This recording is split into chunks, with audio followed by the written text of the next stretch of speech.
टिकी चैनल में आप सबका स्वागत है। आज मैं मम्मा पापा हम तीनों जा रहे हैं वाइजैक ट्रिप पे। अभी हम लोग रेडी हो चुके हैं और थोड़ी देर बाद कैब भी बुक करेंगे तो हम निकलेंगे। बहुत दिनों बाद मैं ब्लॉग लेके आई हूँ क्योंकि अभी तक कुछ हम बाहर गए नहीं। मैं जनरली बाहर जब जाती हूँ या फिर कुछ मेरा ओकेशन हो तभी मैं ब्लॉग बनाती हूँ, तो फिर अभी तक कुछ था नहीं और यही ब्लॉग के लिए मैं बहुत वेट कर रही थी आप लोगों के साथ शेयर करने के लिए। ये बहुत बड़ा एक अच्छा ट्रिप होने वाला है हमारा, तो चलिए ब्लॉग को स्टार्ट करते हैं।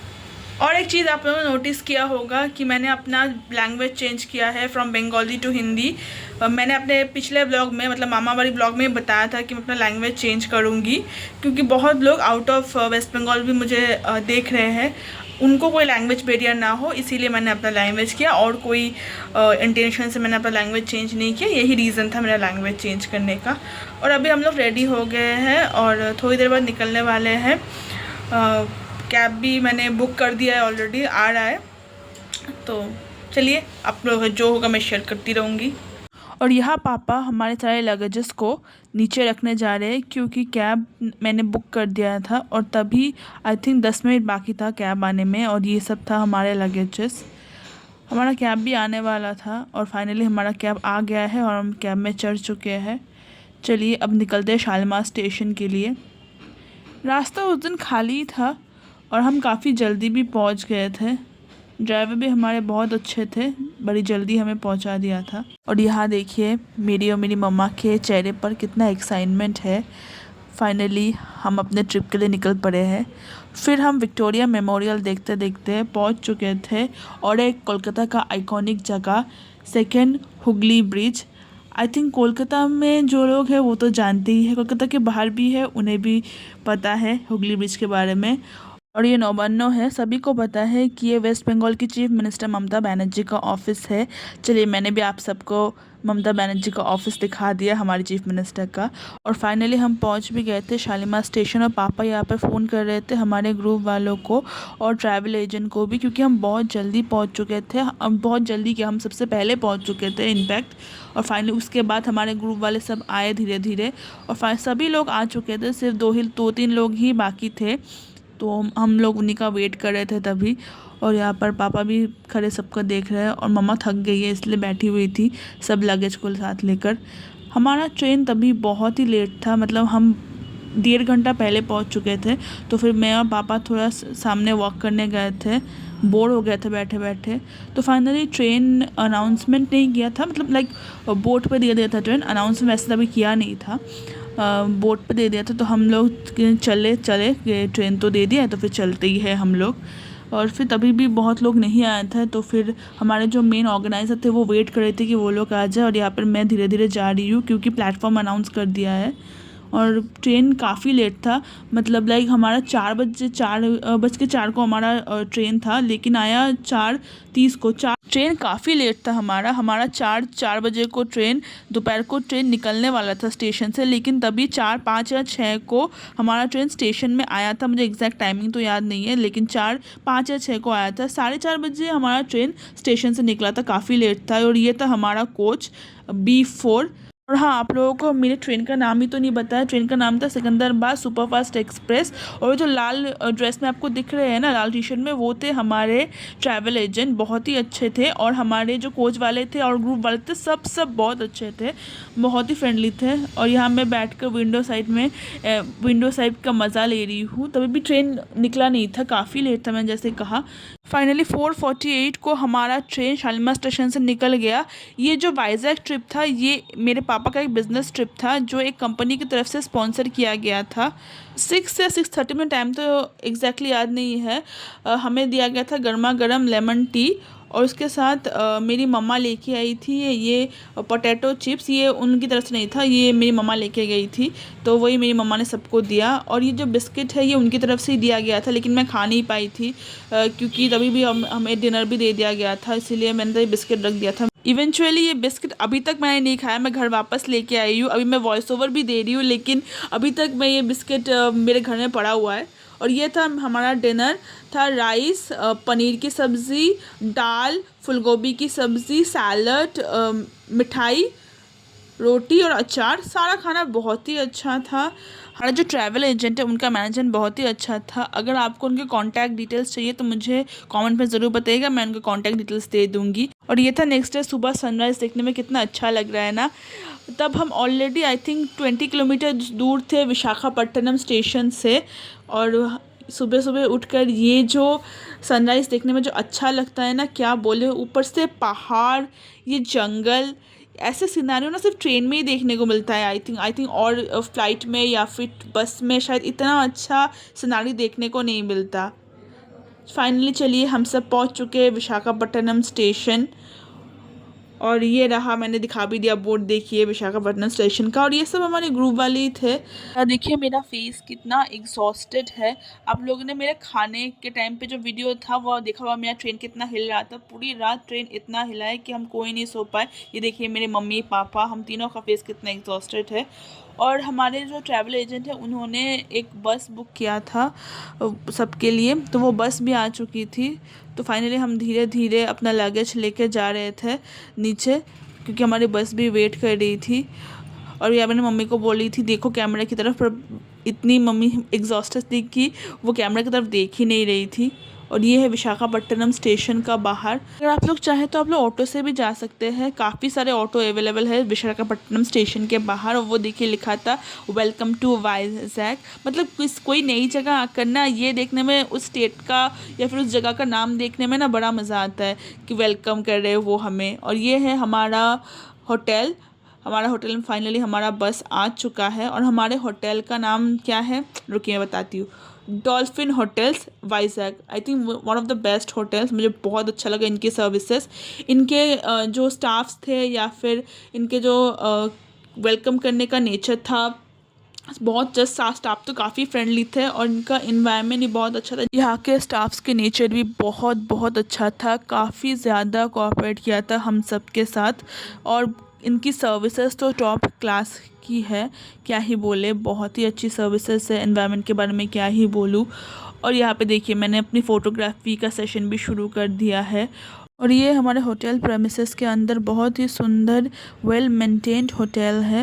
मतलब यहाँ का सब कुछ ही बहुत ही अच्छा था, मतलब क्या ही बोले, मैं तो बहुत ही इम्प्रेस्ड हो गई थी यहाँ जाने के बाद। तो सबसे अच्छा पता है मुझे क्या लगा, अंदर जाते ही सबसे पहले आपको ये गणेश जी की मूर्ति दिखेगी। मतलब अंदर आते ही होटल के आपको एक प्योरिटी फील होगी। और वो जो देख रहे हैं वो था कैफेटेरिया, वहाँ पर हमने ब्रेकफास्ट किया था। ये तो मैंने वीडियो में बाद में दिखाऊंगी मैं। और मैंने यहाँ पर अपने गणेश जी के साथ वीडियोग्राफी भी शुरू कर दी है। और फाइनली हम अपने फ्लोर पे पहुँच चुके हैं। ये हमारा 6th फ्लोर था। और हमारे सारे ग्रुप वाले, ज़्यादातर ग्रुप वाले, सारे नहीं, ज़्यादातर ग्रुप वाले ही इसी फ्लोर पर ही थे। और वो जो एकदम कॉर्नर में, जो यहाँ पे ये कॉर्नर में हमारा रूम था। और ये था हमारा रूम। एकदम घर वाली फीलिंग आ रही थी। हमारे घर में जैसे हर चीज़ ऑर्गेनाइज़ करके रखी होती है, वैसे इस रूम में भी हर चीज़ ऑर्गेनाइज़ करके रखी हुई थी। बहुत ही सुंदर रूम था हमारा, मतलब मेरा तो मन ही नहीं कर रहा था रूम से जाने के लिए। हमारे रूम से ना हमें पूरा शहर दिख रहा था। और नीचे स्विमिंग पूल भी था, वो भी हमें हमारे रूम से ही दिख रहा था। वो देखिए बहुत ही सुंदर रूम मिला था हमें, मुझे तो बहुत ही पसंद हो गया। रूम से बाहर निकलने का मन नहीं कर रहा था। फिर में आ गए हम लोग, और अभी हम लोग कहाँ जा रहे हैं, क्या करने जा रहे हैं? ब्रेकफास्ट करने जा रहे हैं। चले ब्रेकफास्ट करने जाते हैं। और यहाँ मैं अपना कॉम्प्लीमेंट्री ब्रेकफास्ट लेने आ गई थी। यहाँ पे इतने सारे कप केक्स, क्रूजॉन्स और केक्स उठाई थी। इसका मतलब ये मत समझिएगा कि मैं अकेले खाई हूँ या मैं सबके लिए ले रही थी। और उसके साइड में था white bread, brown bread, butter, jam.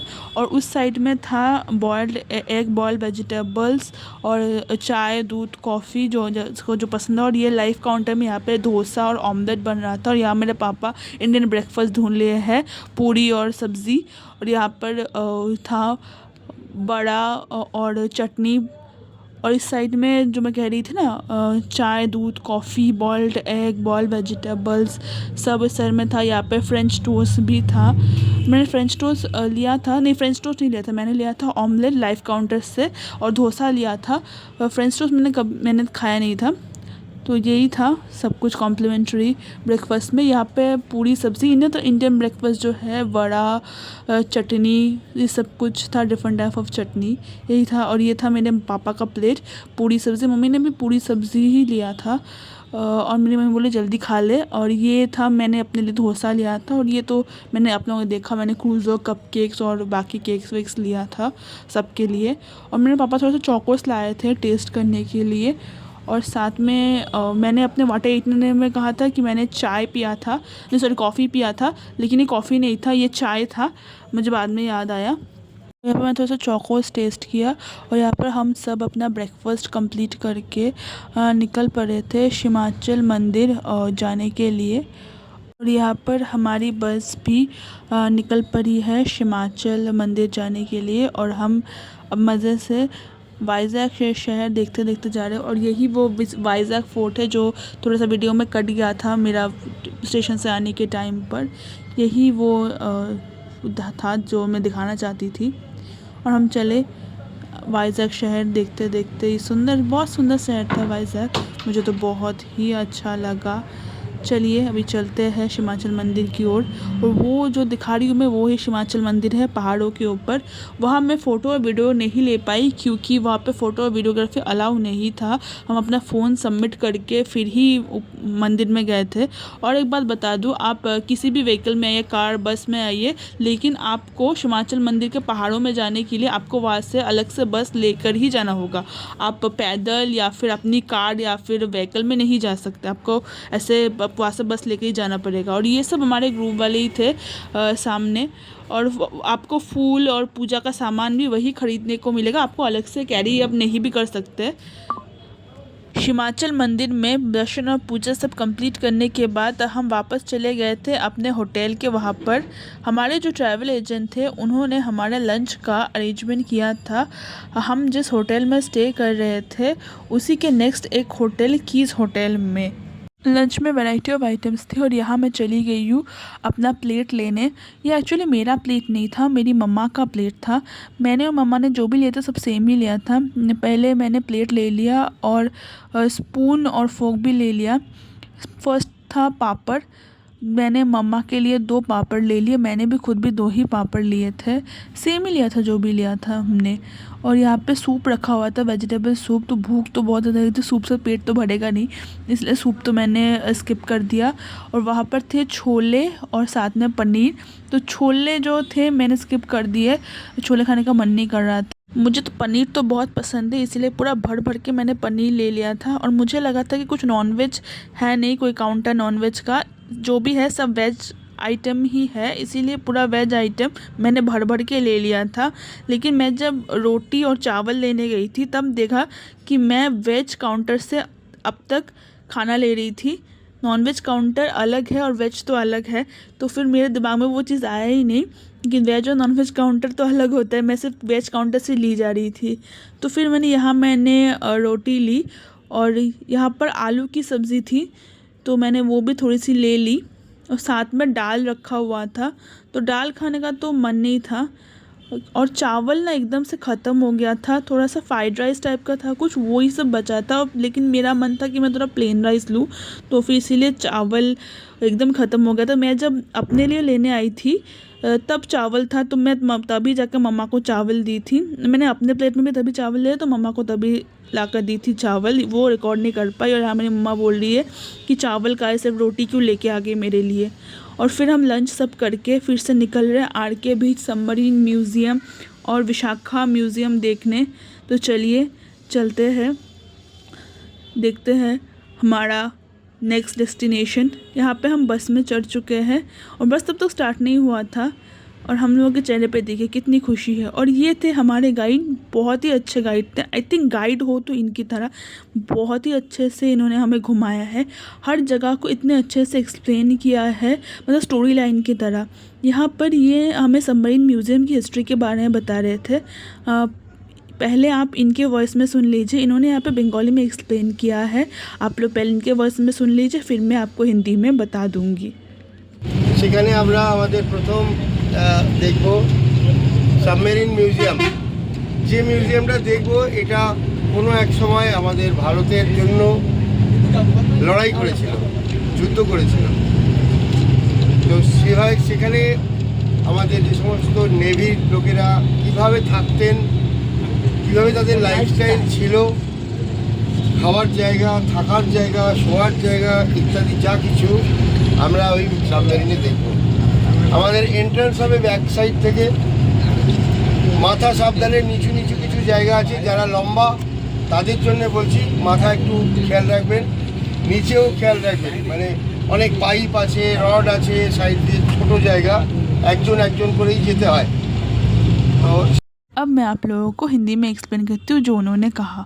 Submarine museum basically एक यूनिक अट्रैक्शन है रामाकृष्ण बीच का, यानी कि आर के बीच का। ये इंडिया का फर्स्ट सबमरीन म्यूज़ियम है। ये जो सबमरीन है ये इंडियन नेवी के लिए 1969 से लेकर 2001 यानी कि 1969 से 2001 तक, मतलब 31 साल, मतलब 31 ईयर्स तक सर्व किया था इंडियन नेवी के लिए। और ये रहा आर के बीच, जिसको देखने के लिए मेरी आत्मा तृप्त हो गई थी। और हाँ, जो मैं सबमरीन म्यूज़ियम के बारे में बोल रही थी, और फिर इसे म्यूज़ियम में कन्वर्ट कर दिया गया ताकि हम लोग एक्सप्लोर कर सके, सबमरीन के बारे में जान सके, उनके ऑपरेशंस के बारे में जान सके, हिस्ट्री के बारे में समझ सके, और हमारे इंडियन नेवी ने कितनी चैलेंजेस का सामना किया वो भी हम समझ सके। और ये रहा वही सबमरीन म्यूज़ियम, और यही वो सबमरीन था जिसको देखने के लिए मैं कब से वेट कर रही थी। पूरा रास्ते का हिस्ट्री सुनते सुनते आई थी। अंदर मैं ज़्यादा वीडियो नहीं ले पाई थी, काफ़ी भीड़ थी अंदर। मैंने थोड़ी थोड़ी क्लिपिंग्स लेने की कोशिश की है, लेकिन मैं पूरा वीडियो नहीं ले पाई। ये सबमरीन का एंट्रेंस था। इसके बाद मैं ज़्यादा वीडियो ले नहीं पाई। मैंने फ़ोटोज़ लिए थे तो फिर मैंने उन्हें ही अपने वीडियो में अटैच कर दिया है। आप लोग ये फ़ोटोज़ को देख लीजिए। यही सब था अंदर। यहाँ पे हमें देखकर लग रहा था कि हमारे इंडियन नेवी, हमारे देश के सिपाही कितनी मेहनत करते हैं हमारे लिए, कितनी तकलीफ़ में रहते हैं। यहाँ पे दिखाया गया कौन कौन मशीन्स का वो यूज़ करते थे, कैसे वो उन मशीन्स को वो ऑपरेट करते थे पानी के अंदर से।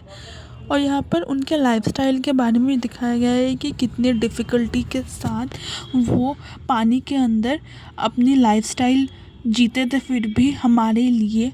मतलब देख के इतना प्राउड फील हो रहा था ना।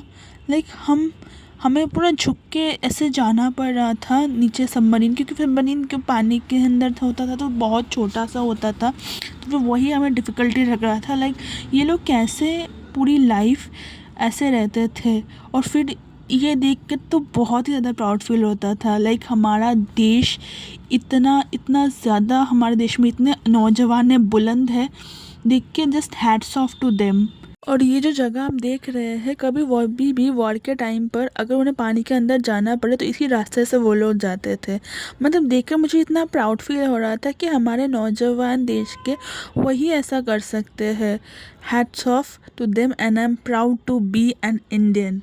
ये सब सारे मशीन्स थे जैसे वो ऑपरेट करते थे, और अगर कभी भी कुछ ख़राब हो जाए कोई मशीनरी तो उन्हें खुद ही ठीक करना होता था, वो सब भी दिखा रहे थे। और ये देखकर ही लग रहा था कि हमारे जवान कुछ भी कर सकते हैं, उनके लिए कुछ भी इम्पॉसिबल नहीं है। यहाँ पर कुछ वीर लोगों का नाम है जिन्होंने वॉर के टाइम पर अपनी जान की परवाह किए बगैर अपने देश के लिए लड़ा था। इनके बारे में मैं क्या ही बोलूँ, बस गर्व कर सकती हूँ इनके बारे में, और मेरे पास कोई शब्द नहीं। इतने से छोटे से सबमरीन में जहाँ हमें चलने में तक तकलीफ़ हो रही थी, वो लोग अपने देश के लिए पूरे टाइम इस सबमरीन के अंदर ऑपरेट कर रहे थे, अपने देश के लिए लड़ रहे थे। इनके लिए कोई वर्ड काफ़ी नहीं है। Just I want to say again that I am proud to be an Indian. इतनी सारी चीज़ें देखने को मिली थी हमें। मुझे तो समझ में ही नहीं आ रहा था आधी चीज़ें कि ये चीज़ें कौन से काम में आती है। और मैं अपनी मम्मा को बता रही थी कि कितनी डिफ़िकल्टी के साथ ये लोग इन सारी चीज़ों के साथ रहते होंगे, और फिर भी उनके चेहरे पर हमेशा एक स्माइल होता है कि यस, ये तो हमारे देश के लिए है, कोई बात नहीं है हमारे लिए। मेरे साथ सच में शब्द नहीं, मैं अभी वॉइस ओवर दे रही हूँ, फिर भी मेरे पास शब्द नहीं कि मैं कैसे क्या एक्सप्लेन करूँ आपको, क्या ही कहूँ, कहने के लिए कुछ बचा ही नहीं है। बस इतना ही कहूँगी, a big salute to all the soldiers who had served for the country and is continuously serving for the country. A big salute to them. और हमने भी इस हिस्टोरिकल जगह के साथ एक फ़ोटो ही ले ली। Really, we are all very much proud to be and Indian submarine museum देखने के बाद हम चले फिर एयरक्राफ्ट म्यूजियम देखने। Indian soldiers are really great. उनकी लाइफस्टाइल को, उनकी चैलेंजेस को इतने सुंदर से इस आर्ट के बीच में दर्शाया है। मुझे लगता है हर इंडियन को आके एक बार आर्ट के बीच में ये नज़ारा ज़रूर देखना चाहिए, सबमरीन म्यूज़ियम का और एयरक्राफ्ट का। तो फिर पता चलेगा आपको कि हमारे जो सोल्जर्स हैं वो कितनी तकलीफ़ें करते हैं हमारे लिए।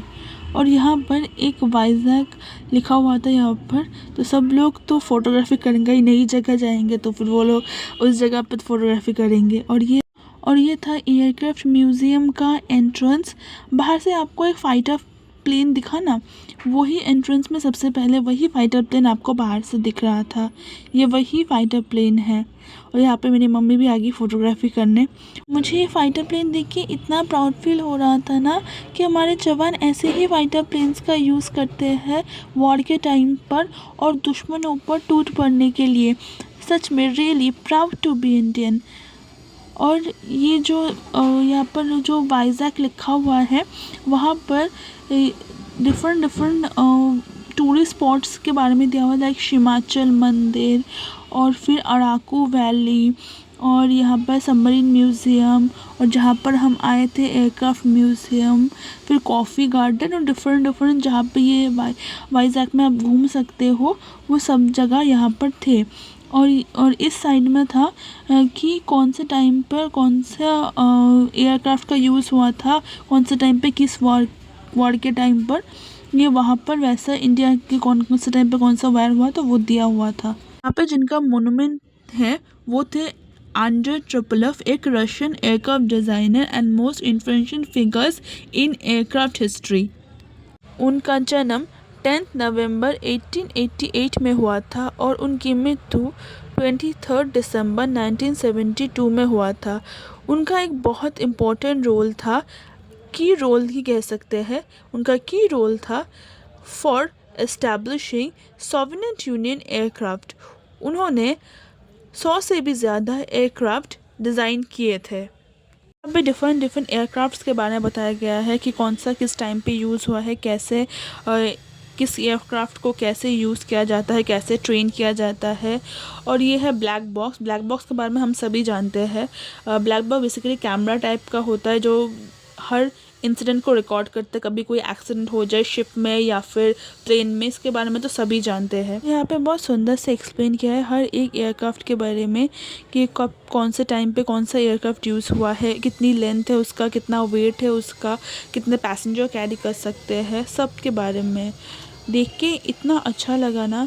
लाइक हम तो जस्ट देखते हैं मूवीज़ में या फिर टीवी पर, लेकिन उसके पीछे कितने लोगों का कितना कंट्रीब्यूशन रहता है शायद ही हम कभी इतना फोकसली देखते नहीं। और डिफरेंट टाइप ऑफ यूनिफॉर्म्स हमारे जवानों के वो भी थे जो देख के सबसे ज़्यादा अच्छा लग रहा था कि कितना अच्छा लग रहा था, कितना का कंट्रीब्यूशन और सैक्रिफाइसेस की वजह से आज हम सेफ है। ये एक फाइटर प्लेन का स्टैचू था। इसके अंदर एक फ़ाइटर प्लेन में जो भी ऑपरेशन के लिए यहाँ पे यूज़ होता है वही सब था। मैं कोई फ़ोटो या वीडियो नहीं बना पाई क्योंकि फ़ोटो वीडियोग्राफी बिल्कुल भी अलाउड नहीं है। मैं सिर्फ यहाँ तक ही वीडियो बना पाई हूँ, बाकी मैं कोई वीडियो नहीं बना पाई क्योंकि नहीं था अलाउड वीडियो फ़ोटोग्राफी। ये देखकर तो आंखें एकदम नम हो गई। अशोक स्तंभ के नीचे लिखा हुआ था विक्ट्री एट सी। सब घूम के आकर हम थोड़ा, यहाँ पर एक चाय की दुकान थी, वहाँ पर हम सब थोड़ा बैठकर चाय पिए और फिर हम चले विशाखा म्यूज़ियम देखने। यहाँ पर भी मैं कोई फ़ोटो या वीडियोग्राफी नहीं कर पाई थी क्योंकि यहाँ भी अलाउड नहीं था। बाहर एक शेल था, मैं बस उतना तक ही वीडियो ले पाई थी। और फिर हमने पानी पूरी खाया था जिसका टेस्ट बिल्कुल ही अच्छा नहीं लगा मुझे, मतलब एकदम ही मुझे पसंद नहीं आया। मैं बस एक ही पीस खाई थी, बिल्कुल ही अच्छा नहीं था। और फिर सब घूमने के बाद हम फिर चले अपने होटल की तरफ और ये था हमारे होटल का नाइट व्यू। अच्छा लग रहा है ना बहुत? कमेंट्स में ज़रूर बताइए कैसा लग रहा है। फिर हम डायरेक्ट चले गए थे डिनर करने। मैंने लिया था फ्राइड राइस, नींबू, चिकन पकौड़ा, चिकन पापड़, सैलड और यही था मेरा डिनर बहुत ही अच्छा था, बहुत ही अमेजिंग था। और ये था हमारा स्वीट डिश का प्लेट, उसमें था सेवई और 3 चॉकलेट आइसक्रीम। हमने डिनर और स्वीट डिश बहुत ही अच्छा एंजॉय किया, बहुत ही अच्छा था, मतलब लाजवाब था। सुबह हम लोग सीमाचलम टेम्पल पर गए थे, लेकिन वहाँ पर फ़ोटो और वीडियोग्राफी बिल्कुल अलाउ नहीं था। हम अपना फ़ोन सबमिट करके फिर गए थे टेम्पल में, तो आप लोग को मैं नहीं दिखा पाई सीमाचलम मंदिर के अंदर, भगवान के दर्शन नहीं करा पाई। लेकिन आप लोग जब भी आइएगा ज़रूर दर्शन कीजिएगा, बहुत अच्छा टेम्पल है। और शाम को हम गए थे सबमरीन म्यूज़ियम और साथ में विशाखा म्यूज़ियम। ये दोनों जगह में, सबमरीन म्यूज़ियम में फ़ोटोग्राफी वीडियोग्राफी थोड़ा बहुत अलाउ था। ये वहाँ पे चार्जेस लगते हैं, लाइक आप फ़ोटोग्राफी करोगे तो 50 रुपीज़ और वीडियोग्राफी करोगे तो 200। तो इसीलिए मैं ज़्यादातर वीडियोस ले नहीं पाई, फ़ोटो ज़्यादा ली हूँ, वीडियो उतना ले नहीं पाया। और थोड़ा भीड़ भी था तो फिर इसीलिए मैं थोड़ा वीडियो थोड़ा कम ले पाई हूँ, लेकिन थोड़ा थोड़ा ली हूँ मैं क्लिप। तो मैं सो शेयर करने की कोशिश करूँगी। और जो विशाखा म्यूज़ियम था वहाँ तो बिल्कुल फ़ोटो और वीडियोग्राफी अलाउ नहीं था। बहुत अच्छी जगह थी, डिफरेंट टाइप ऑफ वॉर कि कौन से साल में कौन सा वॉर हुआ था, फिर डिफरेंट कॉइन्स, राजा महाराजाओं का, शिवाजी महाराज का टाइम का कॉइन्स, और बहुत सारी अच्छी चीज़ें थी देखने को लायक। तो आप लोग जब भी आएगा ज़रूर देखिएगा। मैं ज़्यादा तो वीडियो कर नहीं पाई, लेकिन मेरा जितना भी मैं हो सका मैंने ट्राई किया है वीडियो करने के लिए। तो मेरा आज का ये व्लॉग यहाँ तक एंड होता है। Bye bye. Subscribe to my channel, share कर दीजिए, कमेंट कर दीजिए। फेसबुक से जो लोग मुझे देख रहे हैं please like my page. Bye bye. मैं नेक्स्ट पार्ट भी बहुत जल्दी लेके आऊँगी।